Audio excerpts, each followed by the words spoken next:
শুভ সকাল বন্ধুরা। তো আজকে হচ্ছে বৃহস্পতিবার, তো সকালের সমস্ত বাসি কাজ কমপ্লিট করে স্নান করে চলে এসেছি পুজো করতে।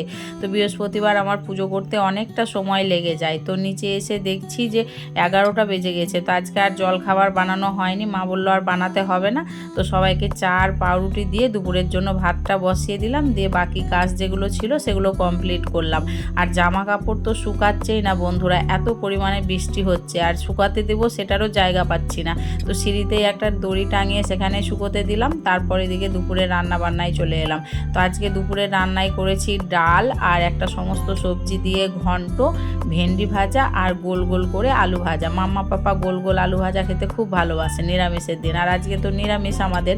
তারপর রান্না বান্না কমপ্লিট করে গ্যাসটা, রান্নাঘরটা, ডাইনিংটা পরিষ্কার করে মুছে নিলাম। আর বর্ষাকাল বলে ঘর দোরও শুকাচ্ছে না বন্ধুরা। তারপর গেলাম দোকানে। তো এখনও বৃষ্টি হচ্ছে। তো আজকের মিনি ব্লগটা এই